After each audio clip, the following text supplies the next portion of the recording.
1장 말씀을 함께 보도록 하겠습니다. 야고보서 1장 1절에서 18절까지 보겠습니다.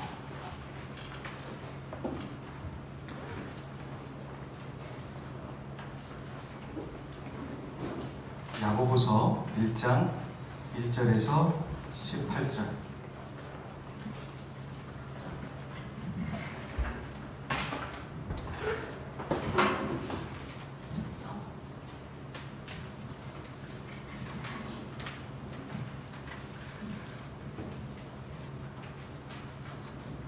저와 여러분이 교독하여 읽도록 하죠. 야고보서 1장 1절에서 18절. 제가 먼저 읽고 여러분이 짝수절을 읽으면 될 것 같습니다.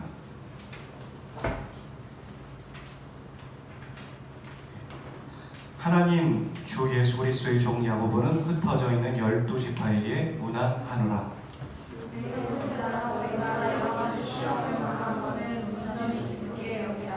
이는 너의 믿음의 시련이 인내를 만들어내는 줄 너희가 알미라.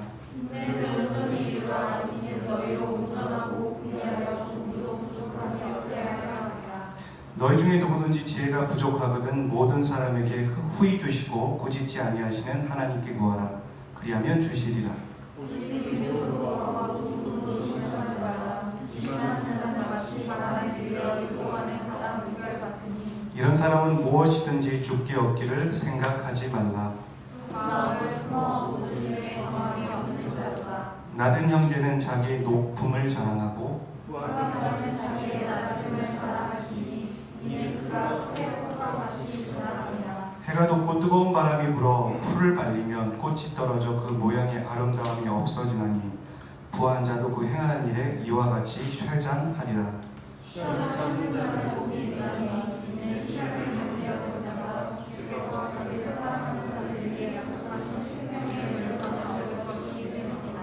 사람이 시험을 받을 때 내가 하나님께 시험을 받는다 하지 말지니 하나님은 악에게 시험을 받지도 아니하시고 친히 아무도 시험하지 아니하시느니라. 각 사람이 시험을 받는 것을 자기 귀신의 교양이 이르니 욕심이 잉태한즉 죄를 낳고 죄가 장성한즉 사망을 낳느니라. 사람은 그들아 속지 말라. 온갖 좋은 은사와 온갖 선물이 다 위로부터 빛들의 아버지께로부터 내려오나니 그는 변함도 없으시고 회전하는 그림자도 없으시느니라. 그가 그 주님을 중에 위로한 천 열매가 되게 하시려고 저희에게 쓰라 주님의 말씀으로 우리를 낳으셨느니라. 아멘. 오늘 말씀 제목은 지혜를 구하다입니다. 저희 청년대학교에 지혜가 2명이 있는데 그 지혜를 구하는 것이 아니라 지혜를 구하라. 한번 같이 따라해 볼까요? 시작. 예, 지혜를 구하라입니다. 여러분 이 세상에 질병에 걸리기를 좋아하고 기뻐하는 사람이 있을까요? 그럴까요? 없겠죠. 네. 주영아 없겠지? 그러면 이 세상에 시험 드는 거를 기뻐하는 사람이 있을까요? 그런 사람도 없을 겁니다. 질병의 종류는 참 다양해요. 어떤 통계를 보니까 인터넷을 찾아보니까 질병이 우리가 이 세상에 있는 질병이 한 3만 가지 정도 된다고 얘기합니다. 3만 가지. 우리가 알고 있는 결막염, 감기 이런 것까지 다 해서 공주병까지 포함해서 공주병은 빼지만 하여튼 3만 가지가 된다고 합니다. 오늘 본문의 2절에 보면요. 성경을 덮지 마시고 2절에 보면 여러 가지 시험이라고 나와 있죠. 눈에 보이십니까? 여러 가지 시험. 그 여러 가지라는 말이 마태복음 4장 24절에 보면 예수님 앞에 병자들이 몰려들었다. 그래서 각색병자들이 몰려들었다. 그런 얘기가 나와요. 여러 가지 병든 사람들이 몰려들었다. 할 때 그 표현하고 똑같은 겁니다. 그러니까 질병이 3만 가지라는 얘기는 또 이렇게도 볼 수 있어요. 여러 가지 시험이라고 했으니까 우리가 겪는 시험은 참 다양하다는 거죠. 어떻게 동의가 되십니까? 참 다양하죠. 토익부터 시작해서 그것도 시험이니까. 그리고 또 우리가 사람들과의 관계에서 오는 것도 그렇고. 그러니까 이 시험이라는 단어를 다른 말로 대체할 수 있을 것 같아요. 뭘로 대체하면 좋을까요? 갈등. 우리는 뭐 먹지? 갈등을 느끼고 어떤 사람들과의 관계에서도 갈등을 느끼고, 공부 때문에도 갈등을 느끼고, 취업이나 진로 때문에도 갈등을 느끼는 거죠. 그리고 그걸 다른 표현으로 우리가 시험 든다. 그래서 제가 학창 시절에는 저희들끼리 하는 말이 시험 볼 때 시험 들지 말라 이런 말을 했었던 기억이 납니다. 무슨 말인지 모르겠죠? 알아들었어요? 집에 우환이 있는 건 아니죠? 시험이라는 건 갈등이라고도 표현할 수 있을 것 같아요. 여러분, 이게 다양하다는 거예요. 참 다양하다. 이 다양하다라는 표현하면 두 가지를 생각해 볼 수 있는 것 같아요. 크게. 물론 다른 것도 찾아낼 수 있지만, 다양하다라는 건 내가 겪는 어려움이 다른 사람도 겪을 수 있다는 거죠. 네. 나는 혼자 힘든 것 같은데 다른 사람은 해피한 것 같아요. 그렇지 않다는 거예요. 내가 웃는 게 아니야, 이런 말 있잖아요. 찰리 채플린이 그런 얘기를 했어요. 우리 인생은 멀리서 봤을 때는 희극이지만 가까이서 보면 비극이다. 유명한 말이죠. 그러니까 다른 사람이 봤을 때 저 친구 참, 우리가 봤을 때 저 친구 참 부러울 것도 없고 참 행복한 것 같아, 웃는 것 같아 하지만 억지로 웃는 거일 수도 있다는 거죠. 그렇죠? 다양해요, 시험. 두 번째는 이 다양하다는 건 이런 것도 있어요. 내가 겪는 시험을 다른 사람도 겪는데, 내가 A라는 시험을 겪은 거를 다른 사람도 A라고 겪지 않을 수도 있다는 거죠. 내가 이걸 너무 힘들어라고 겪었는데 그 사람은 쉽게 넘어갈 수도 있고요. 어떤 때는 내가 쉽게 넘어간 건데 그 다른 친구는 그게 너무 힘든 거예요. 이해해요? 나는 예를 들어서 고등학교 되게 학창시절 되게 즐겁게 보냈어요. 친구들이랑도 너무 즐겁게 보내고 대학교 와서 좀 어려웠을 뿐이지. 근데 어떤 친구는 그런 얘기를 하는 거야. 나 고등학교가 너무 힘들다고. 야, 뭐가 고등학교가 힘드냐? 그거는 내 경험이에요. 내 경험에서 그 수많은 경험들 중에 내 경험이 절대 일반화해버리면 안 되는 거죠. 그렇죠? 그래서 내가 갖고 있는 것이 절대적이지 않다고 생각하고 항상 상대방의 입장에서 생각해야 되겠죠. 상대방의 입장에서 그 사람은 그럴 수 있는 거예요. 나는 그게 별로 대수롭지 않게 넘어갔던 과정인데 그 사람에게 너무 힘들 수 있는 거예요. 그래야 우리는 서로를 이해할 수 있는 거죠. 예수님이 그러셨어요. 우리에 대해서 한 사람 한 사람에 대해서 각자를 이해하시고 각자에 맞게 찾아오시고 불러주시고 접근하셨지, 천편일률적으로 다 이렇게 해야 돼, 공장에서 나오는 무슨 핸드폰처럼 딱딱 찍어내면서 그렇게 하지 않으셨고, 여러분을 교회로 부르셨을 때, 이 교회란 건물 말고요, 여러분 한 사람 한 사람을 주님의 교회로 부르셨을 때도 천편일률적으로 요구하지 않으세요. 예준이에게 맞는 하나님의 부르심이 있는 거고요, 우리 신원이에게 맞는 부르심이 있는 거죠. 달라요, 다. 근데 그거를 천편일률적으로 만들어버리는 사람들의 기준이 있더라는 거죠. 그러면 안 되죠. 참 다양합니다. 시험도 다양하다는 거죠. 시험도. 그런데 이 성경에 보면 아까 얘기했던 질병이 3만 가지라면 어찌 보면 시험도 3만 가지 정도 되지 않을까, 참 다양하지 않을까 싶은데, 오늘 야고보서에 보면 이 다양한 시험을 딱 두 가지로 정리해요. 세상에는 예를 들어서 질병이 있다. 그럼 무슨 질병이 있을까요? 걸려도 안 죽는 질병, 걸리면 죽는 질병이 있는 것처럼 이렇게 단순하게 두 가지를 정리하더라는 거죠. 야고보는. 첫 번째는 무슨 시험일까요?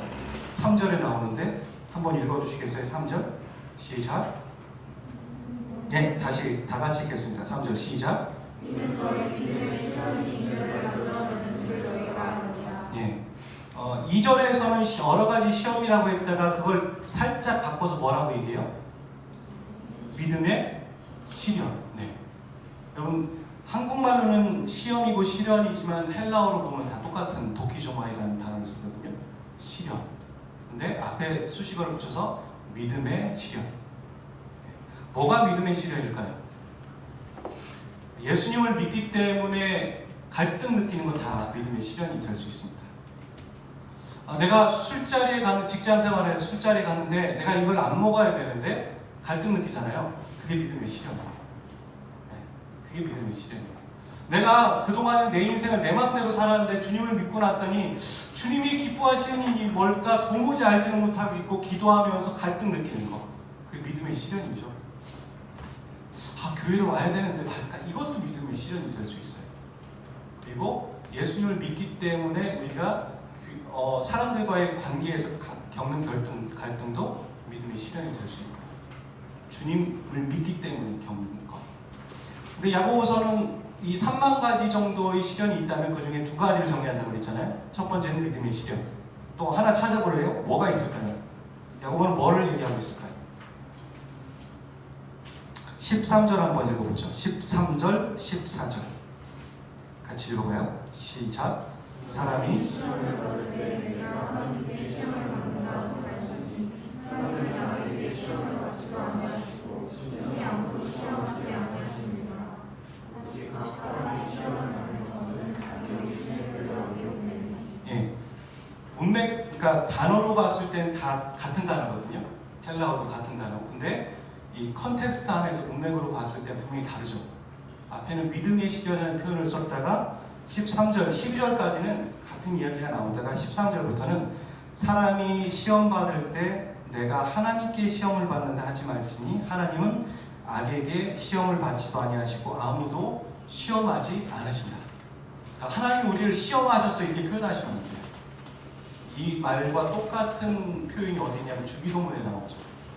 악에서 구하옵시고 우리를 시험에 들지 말게 하옵시고. 그 말이 이 말하고 똑같은 거예요. 그러니까 하나님 우리가 시험 들지 않게 해주세요. 하나님 시험하셔서 우리 시험 들지 않게 해주세요. 그 말이 아니라 그 말은 뭐예요? 우리가 사단의 시험에 들지 않도록, 한마디로 악에서 보호를 우리에게 해주세요라는 표현이죠. 그 말과 똑같은 말로 여기서 하나님은 아무도 시험하지 않습니다. 단지 어떻다라는 거 14절에 보니까 우리 각자가 욕심에 끌려서 우리가 각자 욕심 때문에 시험 겪는 거예요. 시험을 받는 거죠. 그런 거 있으세요, 여러분? 우리가 내 욕심 때문에 하고 있는 겁니다. 내가 이걸 좀 더 잘해보고 어떻게 해보려고 욕심을 갖다가 괜히 시험 들고 그러면 이제 재발에 걸려 넘어진다는 말, 그렇게 될 수 있는 것, 그것은 분명히 믿음의 시련과는 구분이 된다는 거죠. 믿음의 시련에 대해서 반응하는 것과 영적인 반응과 또한 우리가 욕심에 걸려서 시험 드는 것의 영적인 반응은 분명히 다르다고 여기 얘기하고 있어요. 야고보서 1장 1절부터 18장 그거에 대해서 어떻게 반응해야 되는지 얘기하고 있죠. 자, 먼저 우리가 믿음의 시련을 겪을 때, 예수님을 믿기 때문에 신앙생활을 하기 때문에 믿음의 시련을 겪을 때 해야 되는 첫 번째 반응이 뭐가 나오냐면 뭐라고 하냐면 2절에 나옵니다. 읽어주세요. 2절 내 형제들아 시작. 내 형제들아 너희가 모든 시험을 넘어오는 동전이 복이 없다. 여러분, 내 형제들이라는 말은 형제들을 대상으로 한 말은 아닙니다. 대표 표현이에요. 그러니까 형제 자매를 표현하는 거예요. 내 형제들아 여러 가지 시험을 당하거든 먼저는 기쁘게 여기라. 여러분, 기뻐해라와 기쁘게 여기라는 같은 표현인가요? 다른 표현일까요? 뉘앙스가 우리가 받아들일 때 다르죠. 기쁘게 여기는 것과 기뻐하는 건 다른 거죠. 기쁘지 않은데 기뻐하겠다라는 게 기쁘게 여기는 걸 테고, 정말 기뻐하면 기뻐하는 거 아니겠습니까? 야고보사도 그걸 알고 있는 거예요. 시련을 겪을 때, 시험을 겪든 시련을 겪든 그것이 기쁘지 않다는 걸 우리 모두가 알고 있다는 거죠. 근데 그것을 기쁘게 여기라 그렇게 말해요. 여러분 그런 거 있잖아요. 기쁘지 않은데 기쁘게 여길 때 있잖아요. 상관 앞에서 예 좋죠 뭐 이렇게 얘기하는 거 억지로 막 웃고 헛웃음, 누가 봐도 헛웃음 맞는데 그렇게 할 수밖에 없는, 기쁘게 여기는 거죠. 선배가 야 이리 와, 네 선배님 이렇게 하는 거, 그 기쁘게 여기는 것이 기쁜 건 아니죠. 기쁘게 여기라. 왜 기쁘게 여길까요? 가식을 보여라 그런 말은 아니라 기쁘게 여기라는 말은 우리의 관점을 바꾸라 그렇게 표현해야 돼요. 우리의 관점을 바꿔라. 기쁘지 않다라는 걸 알고 있어요. 성경도 알고 있고 예수님도 알고 있고 모든 사도 같은 걸 알고 있어요. 시련을 겪는 게. 근데 그것을 다르게 보면 너에게 유익이야 라고 말하는 거예요. 여러분 그 열왕기하 6장 14절에 보면 이런 이야기가 나와요. 엘리사가 나오는데 아람 왕이 엘리사를 잡아서 죽이려는 음모를 갖는 거예요. 왜냐하면 당시의 선지자들은 바른 말을 하잖아요. 하나님의 말씀을요. 근데 이 왕들이 불의한 왕들이 봤을 때 목에 가시죠. 그러니까 어떻게 해요? 모함을 하든 아니면 어떻게 해서 은근히 좀 제거를 해버리든 그래야 되니까 힘과 권력으로 엘리사가 있는 도단 지역을 에워쌉니다. 그 성을. 그리고 이제 그 얘기가 나오는 거예요. 14절 한번 읽어보세요. 14절 15절 시작.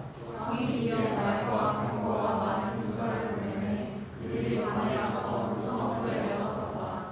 하나님의 사람이 상황이 일찍이 나가보니 군사와 말과 병거가 성을 에워쌌는지라.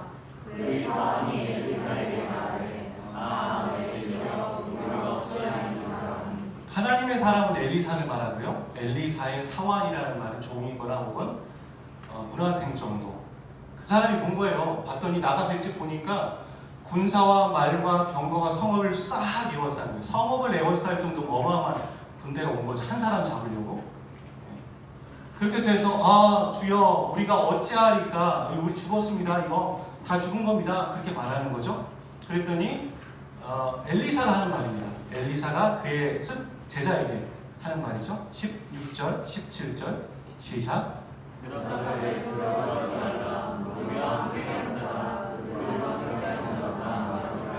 17절 기도하여 이르되 여호와여 너는 그의 눈을 열어서 보게 하소서. 여호와께서 그 청년의 눈을 여시매 그가 보니 불말과 불병거가 산에 가득하여 엘리사를 불렀더라. 네. 이 인간의 눈으로 봤을 때는 막 그 아람 왕의 군대가 어마어마하게 쌓여 있어서 우리 다 죽었다고 얘기하는데 엘리사는 두려워하지 말라는 거예요. 왜냐하면 엘리사는 다른 걸 보고 있었어요. 네. 현실적인 그 모습을 본 게 아니라 영적인 불말과 불병거가 그 성을 에워싸고 그 군대를 에워싸고 있는 모습을 보면서 엘리사는 평온했어요. 그리고 그 보고 있는 그 눈을 그대로 자기의 제자에게도 기도해서 보여주길 간구했고 그도 그걸 보게 된 거죠. 현실은 그래요. 이거 나만 완전 죽는 거구나 오늘. 이 시험 너무 힘든 거죠. 아까 얘기했죠. 나에게 작은 거일지 모르지만 다른 사람에게 큰 거일 수도 있어요. 너무 힘든 거예요. 그래서 아무것도 안 보여요. 세상에 나 혼자인 것 같고 나만 이 어려움을 겪고 있는 것 같고 아무도 내 편이 되어주지 않는 것 같고 그런 가운데서 영적인 눈을 들어 보라. 그 얘기가 기쁘게 여기라는 말이죠. 여러분 다른 시각이 필요한 거죠. 제가 저번에도 얘기했던 것 같은 요셉이 자기가 애굽 땅에 팔려가는 모습을 보고서 그 형들이 우린 다 요셉이 총리되었으니까 다 죽었구나라고 할 때 요셉이 자신의 팔려가서 종되었던 삶을 재해석하고 있어요. 아닙니다, 형님들. 제가 여기 팔려온 건요 하나님이 한 민족을 살리시기 위해서 저를 여기에 보내주신 거예요. 걱정하지 마세요 하면서 분명히 현실은 어려웠을 텐데 하나님의 눈으로 재해석하는 거죠. 자기 인생 똑같습니다. 분명히 어려운 거예요. 누구나 알고 있어요. 근데 그것을 기쁘게 여기라 그렇게 말하는 거죠. 하나님의 눈으로 너의 현실을 재해석해라. 아멘이십니까? 그렇게 하라는 거죠. 두 번째, 믿음의 시련은 또 이렇게 반응하라고 얘기합니다. 4절에 있죠? 뭐라고 합니까? 인내를 온전히 이루어라. 여러분, 기다리는 것은 언제 할 수 있을까요? 기다리는 건 아무 때나 기다리지 않아요. 기다릴 수밖에 없을 때 기다려요. 여유 있다고 기다리는 게 아니에요. 내가 기다릴 수밖에 없는 때에 기다리는 거죠. 교통법규도 내가 빨간불인데 그냥 가지 않아요. 왜요? 그냥 가버리면 경찰에게 걸릴 수 있고 벌금을 내거나 아니면 사고가 날 수 있잖아요. 그러니까 그럴 수밖에 없으니까 기다리는 거지 아무도 없으면 그냥 빨간불에 지나가잖아요. 그게 우리의 모습이에요. 우리는 지금 이 시험이라는 그 상황 가운데서 기다릴 수밖에 없는 거예요. 그런 상황이 놓여 있는 거죠. 이 시련의 학교 가운데서 뭘 기다립니까? 하나님을 기다리는 거예요. 내 방법으로, 내 뜻으로, 내 힘으로 이걸 풀려고 하는 게 아니라 하나님이 해 주실 것을 기다리는 연습을 하는 거예요. 우리는 하나님을 기다리는 거를 잘 못합니다. 하나님 기다리는 거 말고요. 다른 거. 뭘 기다리는 걸 오늘 요 시대에는 더 못합니다. 기다리는 거 잘 못하잖아요. 그렇죠? 우리가 인터넷도 접속할 때 한 3초 되면 그냥 떠버리잖아요.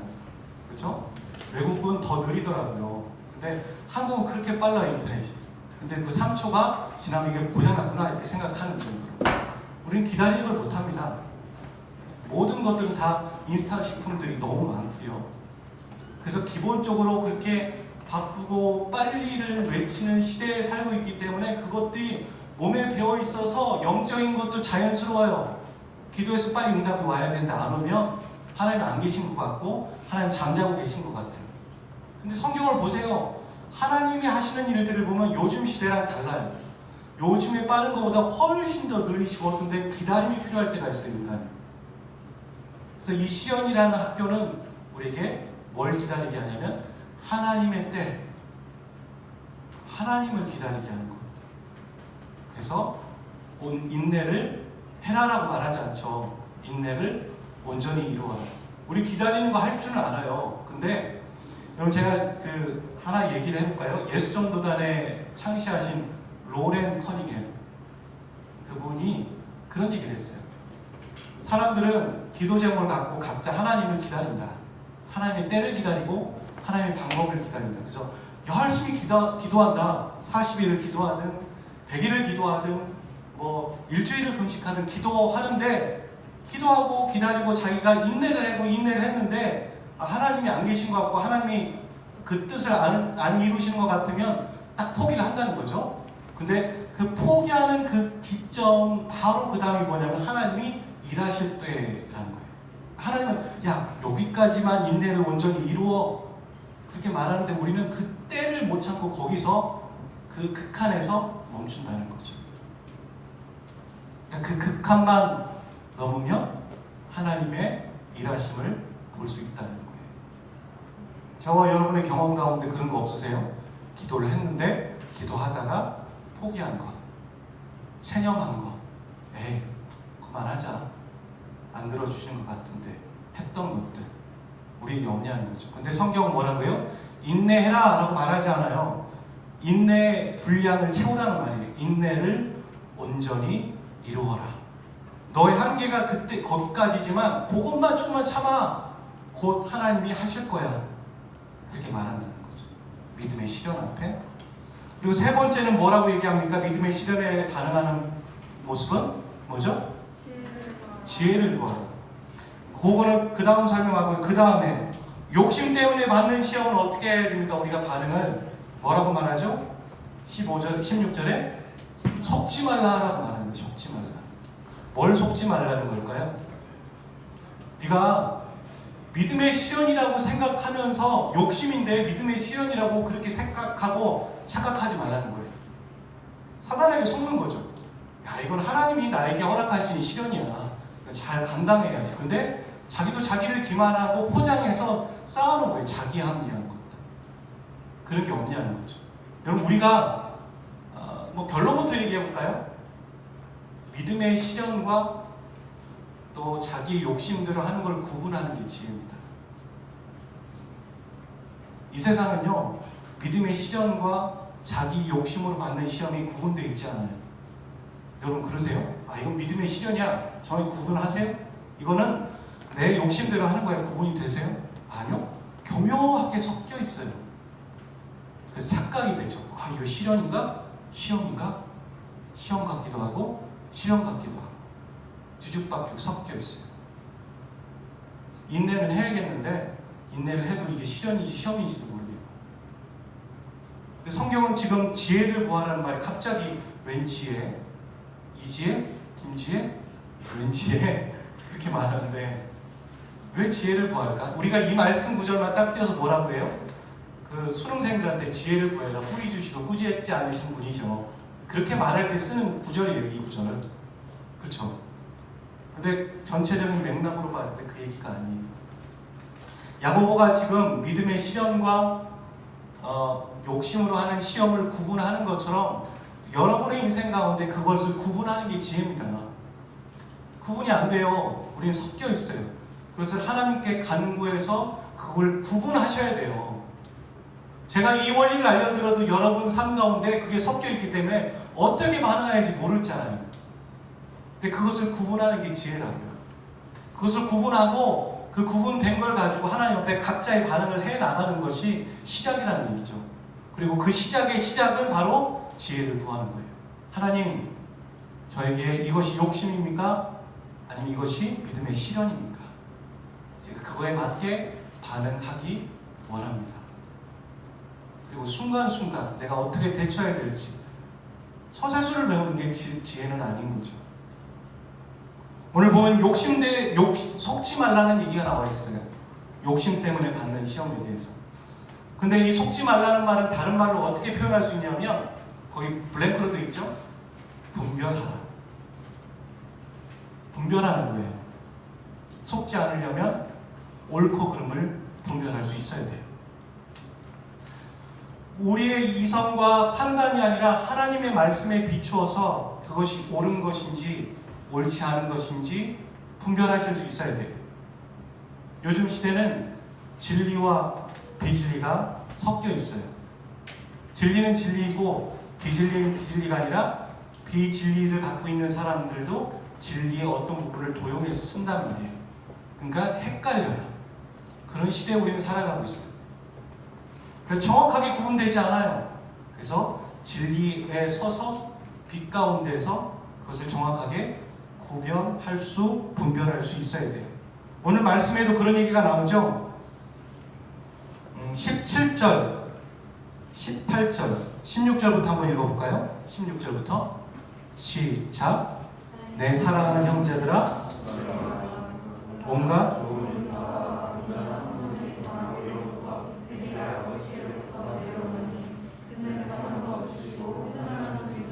네, 위로부터 빛들의 아버지께로부터 빛이신 거죠, 그분은. 그리고 그는 변함도 없으시고 회전하는 그림자가 없다는 건 양면이 없죠. 이면이 없죠. 딴소리 하지 않으시죠. 그렇죠? 어둠이 없으시죠. 그분은 빛이세요. 그럼 속지 말라는 얘기는 뭐예요? 반대로 얘기하면 우리가 땅의 것을 구하면서 이것이 영원한 건 줄 알고 이것이 우리에게 생명인 줄 알고 이게 만족인 줄 알고 속고 있는 거예요. 사단 앞에서. 아, 이건 영원하지 않다는 걸 알면서 착각하는 거예요. 아, 이거 영원해. 이걸로는 충분히 우리는 살아갈 수 있어. 그게 아담과 하와의 정신이죠. 하나님 없이도 나는 살 수 있어요. 내가 이 선악과를 따먹고 그래서 내가 하나님처럼 되면은 내가 신인 거고 내 힘으로 살아갈 수 있어요. 충분해요. 그게 속은 거죠. 속지 말라는 거예요.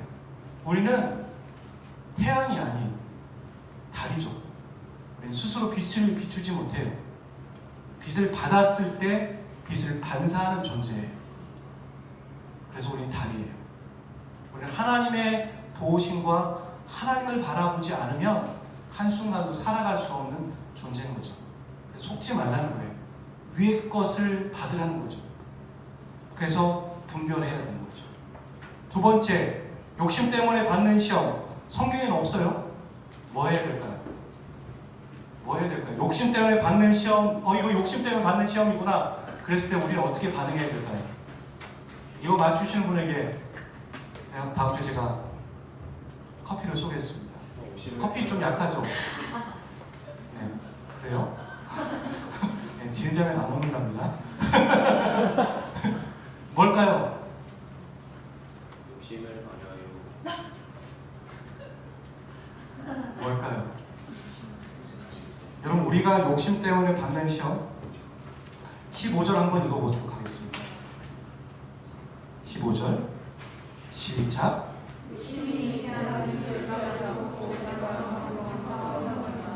여러분, 성경의 관점으로 우리가 그걸 봐야 됩니다. 욕심은 그냥 욕심으로 끝나지 않아요. 욕심이 잉태하여 뭘 낳습니까? 죄가 잉태하여 사망을 낳는 거죠. 우리가 이거 죄구나라고 했을 때 우리는 뭐라고 어떻게 반응해야 되죠? 아, 죄구나. 그러니까 회개하는 거죠. 회개하랍니다. 회개하라. 욕심이라는 단어의 헬라어는요, 남성명사, 여성명사, 중성명사가 있어요. 욕심이라는 단어는 남성일까요, 여성일까요, 중성일까요? 아닙니다. 중성 아닙니다. 여성입니다. 왜 여성일까요?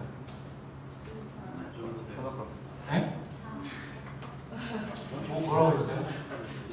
저기 안 들어도 되죠? 여기서 끄덕끄덕 했습니다.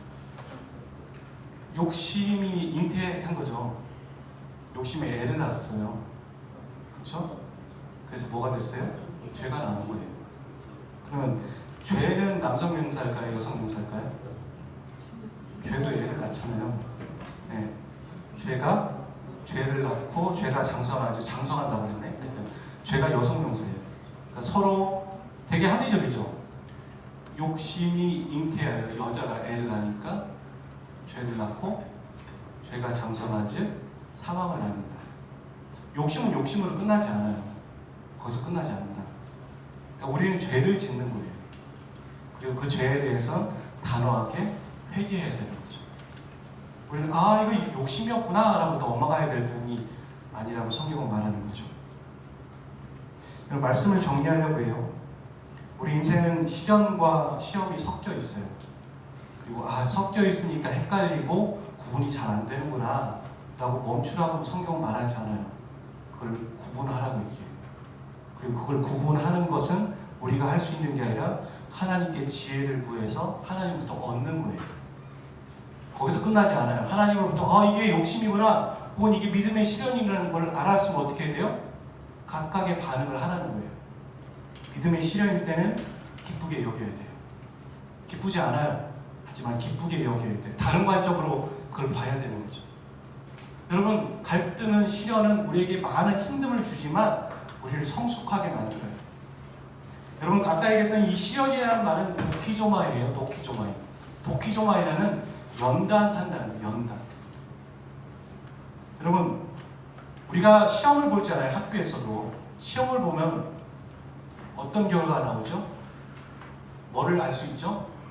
우리가 실력이 없구나. 내가 공부를 못했구나. 혹은 내가 공부를 잘했구나. 이걸 드러내죠. 나를 나타내죠. 그렇죠? 성경은 우리의 좋은 것을 드러내기 위해서 시련이 있다고 얘기해요. 내가 시련을 겪으면 어떤 게 드러나냐면 내가 하나님을 신뢰하지 않는구나 하는 게 드러나는 거예요. 그럼 좋은 게 아니죠. 좋은 게 아닌 것 같은데 하나님 입장에서 좋은 거예요. 그리고 우리 인생에서 좋은 거예요. 왜요? 내가 믿음이 있는 척 하고 있었던 거죠. 나도 몰랐던 거죠. 근데 믿음이 없구나라는 걸 알면서 하나님 앞에 자복하는 거죠. 여러분, 그게 우리에게 유익이겠습니까? 맞죠. 유익이죠. 그리고 어떤 때는 그 시련을 겪으면서 내가 하나님을 그래도 신뢰하고 있구나라는 걸 좋은 걸 드러내는 거. 그래서 도키조마이는 연단한다. 철을 연단하듯 그런 단어를 갖고 있어요. 그래서 기쁘게 여기고 인내를 온전히 이루고 다 채우는 거예요. 그리고 지혜를 구하는 거예요. 근데 이것은 순서라기보단 더 먼저는 지혜를 구해야 돼요. 사랑하는 여러분, 무엇을 여러분 구하십니까? 하나님, 제가 이런 진로를 갈 수 있도록 도와주세요. 하나님, 제가 이렇게 될 수 있도록 도와주세요. 하지만 내 안에 이미 그것이 욕심이라면 시작을 잘못하고 계신 거죠. 내가 먼저 구해야 될 거는 동기예요. 내가 어떤 동기로 그것을 구하고 있고 내 마음이 어떤 마음인지, 내가 지금 믿음의 시련을 겪고 있는 건지 아니면 욕심으로 그것을 쌓아 올리고 있는 것인지, 그거는 내 자신도 모를 때가 많아요. 다른 사람이 지적해 주지 못할 때도 많아요. 내가 하나님 앞에서 빛 가운데서 나를 발견하지 않는 이상 쉽지 않다는 거죠. 여러분, 분별해야 합니다. 그러기 위해서 지혜를 구해야 할 거죠. 여러분, 한 주 동안 우리가 그렇게 구하면 좋겠어요. 하나님 앞에서. 그리고 그거에 대해 이런 반응을 해 나가면 좋겠습니다. 같이 기도하겠습니다.